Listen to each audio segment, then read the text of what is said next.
Boa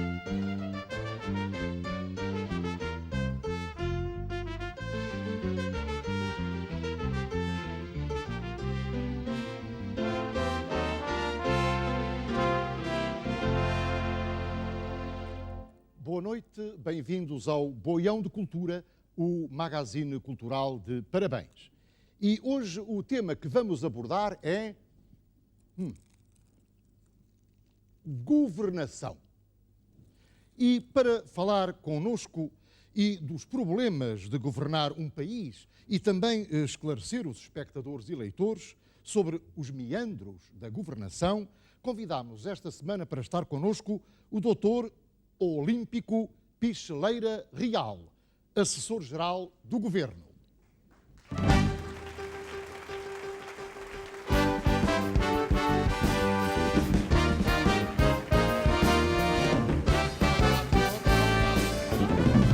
Onde é que eu me sento? Ali, por gentileza. Obrigado. Faça o consultor. Doutor, muito obrigado pela sua presença, foi muito gentil da sua parte, doutor. Boa noite também, doutor. Desculpe, doutor, eu não sou doutor. Não tem importância, doutor. Estamos aqui de igual para igual e não seria politicamente correto da minha parte não o tratar por doutor. Porque está a ver, isso era de antes é que o doutor Muniz era tratado pelos entrevistados por Zé Eduardo Muniz, simplesmente. Agora não, eu trato assim por doutor, como trato outros colegas seus, como o Dr. Miguel Sousa Tavares, ou a Dra. Margarida Meirante, ou o Dr. Carlos Cruz, ou o Dr. Luís Pereira de Sousa, ou o próprio Dr. Marco Paulo, de quem, aliás, recebi recentemente um honroso convite para participar no seu programa. Sim, o Marco Paulo convidou-o. Sim, o Dr. Marco Paulo convidou-me, efetivamente, ele dirigiu um convite gentil, no sentido de estar presente no seu programa e cantar uma canção do seu repertório. Porque agora, enfim, está um bocado na moda, a gente de política canta também.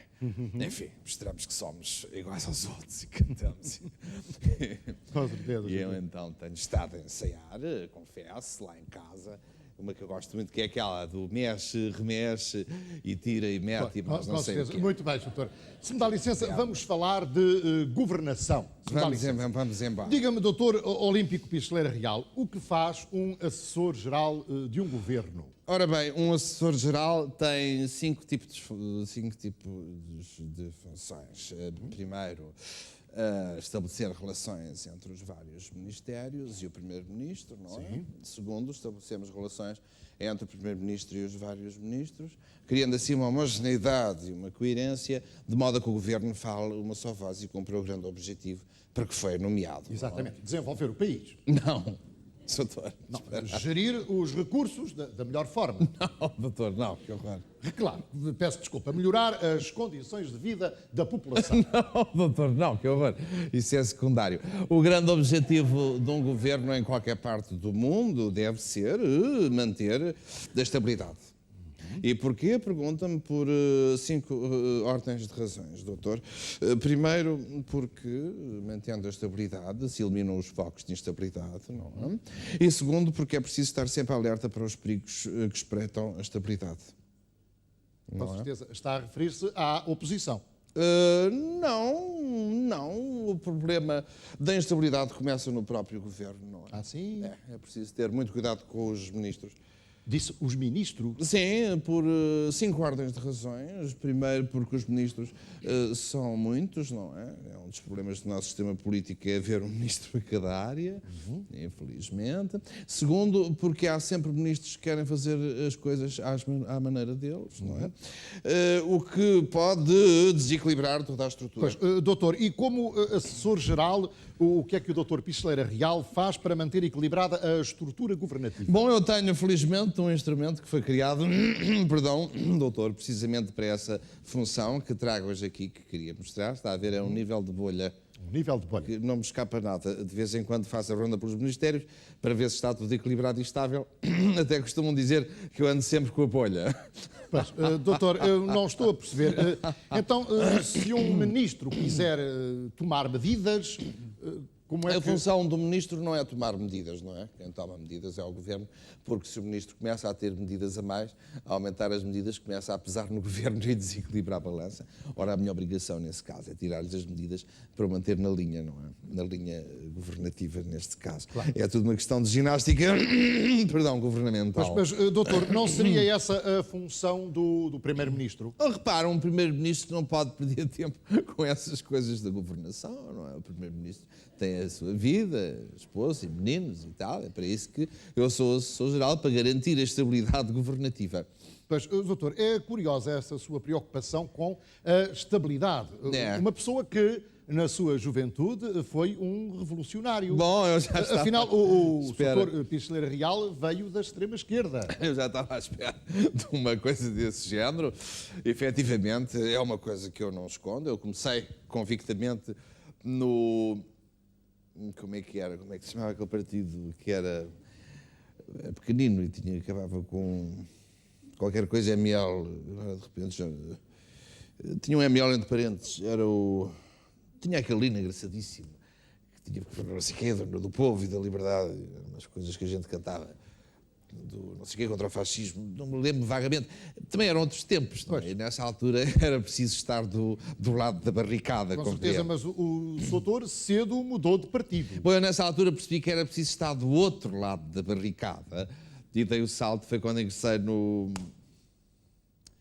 Não me lembro, sei que tinha uma estrela no emblema. Ou era uma enxada? Olha, só me lembro muito bem do hino, que era uma coisa muito engraçada, que falava no povo e a certa altura falava na liberdade. E mais, era tipo, está na hora de ir para a cama, não, isto é o Vitinho. Não me lembro assim muito bem. Mas depois tinha uma parte muito bonita, onde a gente pegava nas bandeiras e cantávamos todos juntos, qualquer coisa, não sei o quê, hey, bem bom. Pois.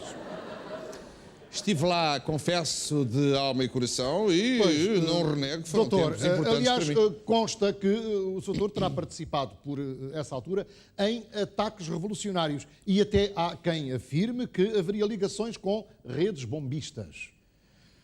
Repare, foram tempos de juventude, não é? O que é natural na juventude quando se está a crescer. O que é natural é inclinar para a esquerda, não é? E pronto, são alturas próprias para brincadeiras e todos esses movimentos, todas essas posições radicais, com manifestações ruidosas. Mas, é natural, mas não é? esteve ou não ligado à rede bombista? Repare, doutor, eu não renego o meu passado, não é? E assumo aqui que cheguei a fazer deflagrar uma outra bombinha. Falo de bombinhas de mau cheiro, que eram 5 paus cada uma que a gente comprava, que era um dinheirão na altura, 5 escudos. Claro. E também me lembro daquele ataque que fizemos, ficou famoso, à Embaixada de Chile, que usámos uma grade delas, de bombas de mau cheiro. Foi um pivete extraordinário. Eram, sobretudo, bombas de mau cheiro. Ainda tentámos, a certa altura, usar bombas de mau gosto. Mas aquilo era muito difícil convencer os embaixadores a trincar. Pois, mas o doutor Picheleira Real mudou consideravelmente, não é? Nessa altura não se pode dizer que fosse um defensor da estabilidade. Pelo contrário, era, permita-me, um verdadeiro revolucionário. Pelo contrário, doutor, eu já nessa altura, tal como hoje, era um defensor da estabilidade, só que, enfim, vivíamos uma época revolucionária e manter a estabilidade implicava estar constantemente em revolução. Mas, o senhor vai-me desculpar a minha franqueza, mas hoje, olhando neste momento para o seu carro de luxo, para os seus bons fatos de marca, para o seu conhecido gosto pela gastronomia sofisticada, quase não reconhecemos o jovem camarada Picheleira, não é? Neste novo doutor olímpico Picheleira Real. Oh, doutor, como diria Lavoisier, que eu gosto imenso de citar, Lavoisier, nada se cria, nada se perde, tudo se transforma, não é? E eu, como não tinha nada a perder, transformei-me para melhor, claro. Fui sempre, de resto, um dos primeiros críticos dentro do partido, depois daquele onde eu estive da enxada, ou da estrela, agora não me estou, que era o PT ou o PZ, não me lembro agora de repente. Sei que começava por P, isso lembro perfeitamente, porque eu lembro que tinha um autocolante que tinha a inicial de uma amiga minha que era a Paula, e era um P, e às vezes brincávamos um bocado com isso. E tinha o tal hino que tinha a ver com alegria, e não sei o que eu queria. E o teu corpo na praia e tal. Ah, não, isso era a Paula. Mas, doutor, Bom, não interessa. isso é que foi mudar, não é? Não, eu tinha mesmo de mudar por 5 ordens de razões. Primeiro, porque era preciso manter-me estável na mudança, não é? Segundo, porque a família ia aumentando e tinha que mudar para partidos maiores. E, aliás, acabei por mudar depois para aquele novo partido que apareceu, em que era tudo muito sério e vinha renovar a vida política. Não sei se se lembra, como é que se chamava? Tinha até uma... Também começava por P e tinha o... Tomávamos imensas biques. Bom, depois o negócio correu mal e o partido acabou por fechar e eu tive de procurar outro emprego, não é? São as vicissitudes da instabilidade política. Mas, permita, Sr. Doutor Picheleira Real, perante este percurso peculiar, como é que se chega a assessor-geral? Mas como é que se chega vindo de onde? Bem, vindo de onde o Sr. Doutor veio. Bom, a minha resposta já foi praticamente dada, não é, doutor? Para chegar a assessor-geral, a gente, enfim, já a gente vem da esquerda, não é? E depois, mal apanha a rua principal, pronto, deixando-nos ir, não é? E depois, cortamos logo na primeira à direita, e depois é fácil, para chegar a assessor, vê logo como é que é, e se não vir, pergunta a alguém que esteja ao lado e eles sabem logo dizer como é que é. Bom, e um dia, quem sabe, não é, Sr. Doutor, o assessor-geral poderá chegar a ministro. Bem, doutor, eu não sou ambicioso, não é? Estou muito feliz com as minhas funções de assessor-geral, onde no fundo apenas me limito a controlar os ministérios todos. Portanto, isso quer dizer, doutor, que na sua qualidade de assessor-geral assiste à reunião do Conselho de Ministros. Com certeza, então se eu sou assessor dos ministros todos, tenho que estar presente para assessorar, não é? Mas, doutor, e já agora uma pergunta indiscreta, como é que são os bastidores dessas reuniões? Pode saber-se? Bem, não tem nada que saber, doutor. Geralmente os ministros encontram-se no pátio enquanto não começa a reunião, conversa-se um bocado, joga-se um bocado à bola, à xixa, como nós dizemos. Depois, quando toca a campainha para a entrada, vai tudo para a sala, é sempre uma grande algazarra, claro, uma grande camaradagem. E já se sabe, quando chega o senhor professor, toda a gente se levanta, não é? E dizem todos, bom dia, senhor professor. E começa a aula. E como é que se processam as reuniões? Bom, primeiro é a chamada, não é? Levanta-se e tal. Depois é o sumário. Depois trata-se de várias matérias, mas aquela que o senhor professor dá mais importância são as contas. Ele gosta que esteja tudo certinho e o senhor professor confirma sempre com a prova dos 9. Mas, doutor, e é sempre a mesma rotina? Mais ou menos fazemos ditados, quem fizer mais erros fica de castigo. De vez em quando saímos juntos. Olha, vamos muito ao Jardim Zoológico. Isso é que aquele Jardim Zoológico de São Bento. Vamos lá ver os deputados. Gostamos muito de observar os seus hábitos, como comunicam, como comem, como dormem, como se reproduzem. São quase iguais a nós, são formidáveis. E há uns que é preciso ter cuidado porque são ferozes, não é? Mas a maioria são inofensivos, não é? Há um muito engraçado que a gente dá-lhe uma moeda e ele começa a tocar a sineta. Mas está sempre de trombas, curiosamente. Doutor, diga-me, por gentileza, um assessor-geral não tem que se preocupar também com a oposição? É verdade, e olha, eu estou muito preocupado com a oposição, devo dizer, aliás, falar aqui em primeira mão, porque a oposição tem revelado uma grande instabilidade, não é? E isto assim, o espetáculo não sai dignificado. Aliás, a oposição já me convidou para assessor-geral da oposição, mas eu não posso acumular cargos por causa da lei das incompatibilidades, não é?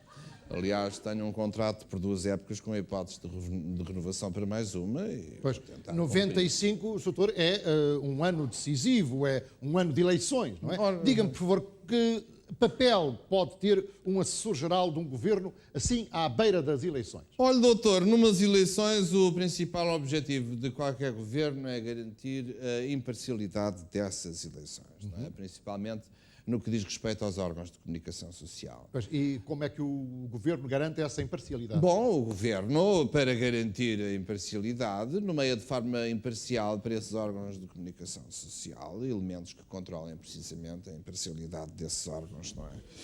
Eu próprio muitas vezes asseguro pessoalmente a imparcialidade da informação na comunicação social. Claro, isso mostra que o Sr. Doutor se preocupa. É verdade. Mas isso deve, ao mesmo tempo, dar imenso trabalho. Imenso trabalho. São, doutor, muitos noticiários que é preciso controlar para garantir a imparcialidade, muitos telefonemas, muitos almoços com os diretores de informação, um presentinho ao outro, não escondo. É muito trabalho, mas é a missão de um assessor-geral tornar transparente e clara toda a política de governação. Com certeza. Mas, nesse caso, o Sr. Picheleira Real, como assessor-geral, está habilitado a esclarecer-nos de forma compreensível em relação à política do Governo nas diferentes áreas. Sem dúvida, estou à sua disposição. Pode perguntar-me o que quiser. Por exemplo, a propósito ainda da imparcialidade, se dá licença, o que é que nos tem a dizer sobre a nomeação sistemática de figuras do partido para titulares de cargos públicos? Olhe, doutor, ainda bem que me faz essa pergunta e eu vou-lhe responder de uma forma clara e concisa, ao contrário, aliás, de muitos outros políticos que nestas circunstâncias tentam fugir às legítimas perguntas dos jornalistas, utilizando, por vezes, subterfúgios de linguagem para confundir no espectador e iludir a verdadeira questão. E digo-lhe mais, um político deve estar na política com seriedade e com o dever cívico de ser inteiramente transparente para com o cidadão eleitor e capaz de responder a cada pergunta de uma forma simples e objetiva. Pois, estou a perceber, claro, pois. Não sei se quer fazer mais alguma pergunta, se quer abordar um outro tema, mas pode estar à vontade. Bom, Sr. Doutor, eu talvez pudesse perguntar-lhe, por exemplo, como é que o Governo explica o estado de falência a que chegou a nossa agricultura, por exemplo? Ainda bem que me faz essa pergunta, eu poderia fugir a ela como outros fazem, dizendo que isso é uma questão discutível e complexa, mas não o vou fazer. Se há alguma coisa que eu me orgulho ao longo destes anos é responder sempre com frontalidade a todas as questões que me são colocadas e orgulho-me também de ter a humildade de o reconhecer. Eu julgo assim que deve ter ficado esclarecido, não? Claro que sim. Bom, depois deste esclarecimento, resta-me agradecer, Sr. Doutor, a sua presença aqui, foi muito simpático da sua parte. Doutor, obrigado também e agradeço também a sua presença aqui, mas quero principalmente, e aproveitando o facto de estar num programa que eu sei que tem muita audiência, agradecer a forma desprendida e simpática com que aqui prontamente acederam à minha solicitação de vir aqui hoje dar esta simpática entrevista, desinteressada e descontraída, para provar mais uma vez que a governação é um ato transparente e que o Governo não se quer imiscuir nos órgãos de comunicação social. Sr. Doutor, uma vez mais, muito obrigado. Uma saudação para o Doutor Olímpico Picheleira Real, assessor-geral do Governo.